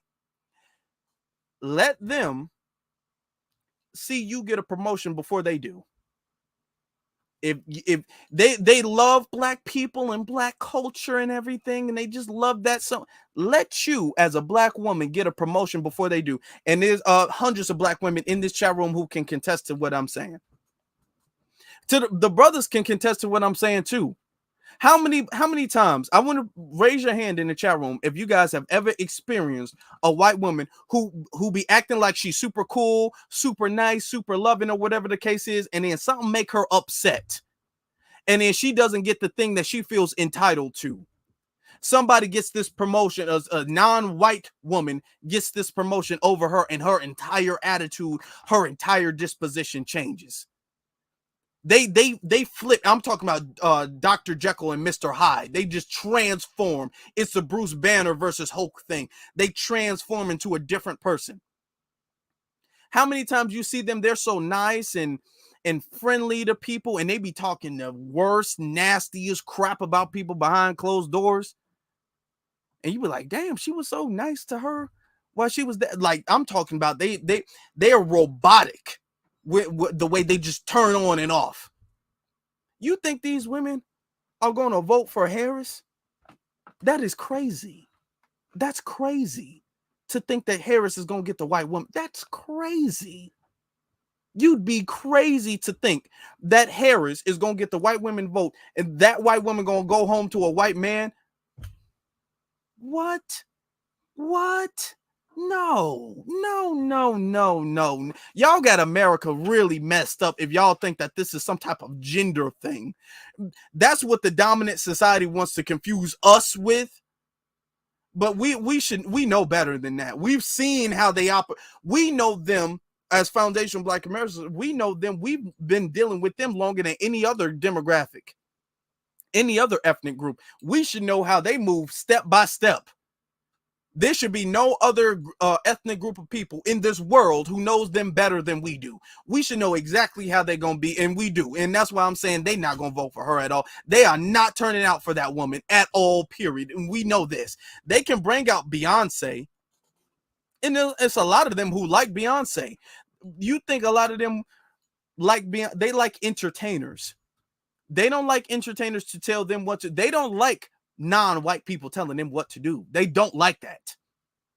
They'll listen to black people's music. They'll watch black people in movies. They'll go to black people at concerts and all that stuff. They like the entertainment. They love black entertainment. They love it, arguably as much or more than we do. They love it. Absolutely can't get enough. Oh, but when it comes to telling people what to do, they like, oh, no. See, in the minds of the dominant society, there is a racial hierarchy. Now, some people will say, well, what happened with Obama? Obama got in twice. He got in with 2 terms. Obama has at least a fully white mother. And Obama came up like he was not a threat to democracy. He was not a threat to the system at all, to the racial status quo whatsoever. He's not. Plus, it was a lot of black people who were confused with the blackface in high place at the time. It was a lot of factors that went into Obama during that time. But after that, you saw a whole bunch of white people like, oh, no, never again. Never again. Especially when it comes to a woman. Let me tell you something about women. They're women. They will be more upset. And a bunch of sisters in the chat room just raise their hand and they can contest to this. They will be more upset if a black woman passes them up than a black man. Let's let that digest for a second. If there was a role, if y'all working in a corporate building and there's a role and 2 people are running for it, 3 people running for it. You got a white woman, black man. The white woman naturally expects she's going to get it. She has this thing where she thinks that she's just going to get it. She's the white woman. Now, she's not going to think that if there's another white woman, but she's going to think, well, the white woman is going to get it. I don't have any competition here. If there was other white women on the list, then maybe, but I don't have any competition. She feels entitled because, you know, that's what Abraham Lincoln was talking about, giving them entitlements. So she feels entitled to that. All right. If a black man gets it, she's going to feel like, oh, this is DEI, this is racial, this is this. She's going to be mad, pissed. If a black woman gets that, because a black man to her is not a threat to her womanhood, is not. They be trying to make it seem like they scared of black men. White women is not scared of black men. They are not. They are not. They're not scared. They don't find black men to be this intimidating. They don't. They lie. That's when they trying to use their whiteness to attack us, to victimize us, but they're not. And they don't view the white woman, the white female does not view the black male as a threat to her womanhood, as a threat to her femininity. But they do when it comes to the black woman. So if a black woman was to pass her up, it's another thing. It's scorched earth. It's over with. She's doing everything as far as lying, getting her fired. She might quit. She might be like, damn, I'm burning this whole building down. How dare you all do this to me? She will be less mad if a black man gets it. She will be mad because she still has that entitlement. But if a black woman gets it, that is just an insult to her as a woman. That's what she's going to see that as. She sees that as, because she doesn't view like I said, the black man, she views the black woman as that. She views the black woman, white women are very insecure about their femininity when they compare it to black women. So that's why they need to, it's a part of their, it's deep, a part of their psyche. They need to have some type of superior authoritative position over them, because that's the only thing that's going to make them feel secure and comfortable. That's the only thing. If they're on par with them, they have to have some type of advantage. If they're not, they're going to feel like they're losing. When it comes to like the battle of womanhood, they feel like they're losing. And they've historically done this. This is not something I'm just saying now. We can look at every single point of history. This is what they've done all of the time. All of the time. They don't like that. They are very insecure when it comes to those things. The second you get something, you the biggest hoe, you the biggest, a lot of stuff. Very insecure when it comes to that, because that's a reflection of womanhood. The same way a white man is not threatened by a black woman. They don't make it seem like the black woman is the biggest threat to a white, and he is not. A white man is only threatened by a black man. That is the only demographic, that's the only group of people that threaten a white man's masculinity, is black men. That is it. That is all, period. A woman is not going to do it. Okay, even if a woman's more qualified, even if a woman's better and greater in every way, she is not ever going to be a threat to his masculinity, to his manhood at all. It don't matter. She could be butch, she could be strong, she could be buff, all that stuff. He's not. The only group of people that a white man is ever going to be threatened, that is ever going to really threaten his manhood, is a black man. That's why they do all of this buck breaking stuff. And I want you to see this. And this goes back to what we were talking about earlier. This is why this happens. This is why you see these things happening all of the time. And this goes really deep into the psyche of white supremacy. You see this stuff happening all of the time because when you look at this, this is not a threat to white women, and this is not a threat to white men. White men see this and they say, okay, cool. I can live with this. I can live with that. That's fine by me. White women are the same thing. You think a white woman gonna want to see this woman up on stage with curves that she don't have? With a body that she don't have, that she can't get? You think of a white man is going to want to see a brother go out there with a actual masculine voice presenting himself well in a way he can't do? Oh no. This man out there with pearls and a thong and lace, and she out there with a big chopper suit on, because this is what they need to feel comfortable and secure.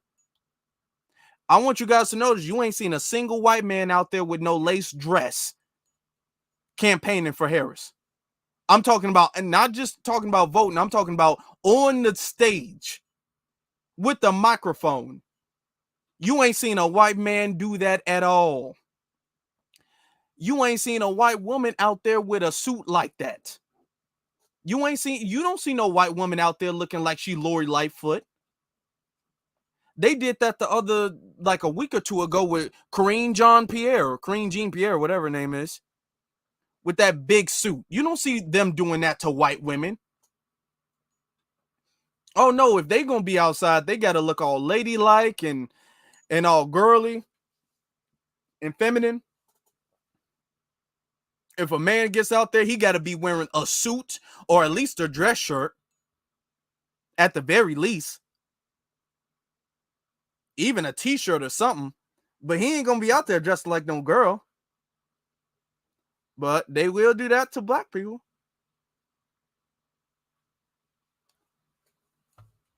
This is why I'm telling. When you look at these demographics, don't forget this. Don't forget this. This is why she's going to lose, because these things really play in their psyche, and it plays a. Now, white men are not threatened by Kamala Harris. They're not, because they know, hey, white. At the end of the day, a white man still gonna be in charge. It's the white women. You probably gonna see more white women vote for Trump than you've ever seen before. Mark my words, than you've ever seen before. You will see more white women. I'm telling you this now. You'll see more white women vote for him than you've ever seen before. They are not having it. They are not having it. Even the thought, even though she's not, even the thought of her being a black woman in the highest office, they said, hell no. They said y'all was calling her black too. They would be more comfortable if they kept calling her Indian. They would feel less threatened if she was just Indian. But y'all keep saying black, y'all triggering that insecurity that they have with white women and black women, and they are going to go completely the opposite way. Mark my words, y'all gonna see that. Y'all gonna see it. Family, I need you guys to make sure that you guys are following me on my various social media platforms. That's Afro Elite on Instagram and then the Afro Elite on Twitter. The links to both of those are in the description. Also, it's very important. We're doing really good. Hit that like button, hit that subscribe button, and that thumbs up button. All right. Make sure that you guys do that. Also, we've been posting up a lot of stuff on the For the Culture channel. So if you guys have not seen that, definitely go back. We did a live stream the other day. We did a space. And I'm chopping up some of that spaces that I did the other day. So you guys, make sure you guys go to the For the Culture channel and subscribe to that as well too, and catch back if you guys haven't seen it, because we got some good content on that channel and coming up. Make sure you subscribe to this. Hit that like button if you're new. If you like this, hit that like button. Hit that subscribe button, most importantly, and the notification bell. And then let us know in the comments what you think. Do you think Beyonce is going to save this, or do you think not? I don't think so. Do you think white women are going to turn out for her? Will she get white women to turn out for her? That's the question. I don't think so. But we'll see. But I really don't think so. Now, with that being said, I want to give a special salute, special thank you, B1, to every single last one of you all. Of course, you all have a good one.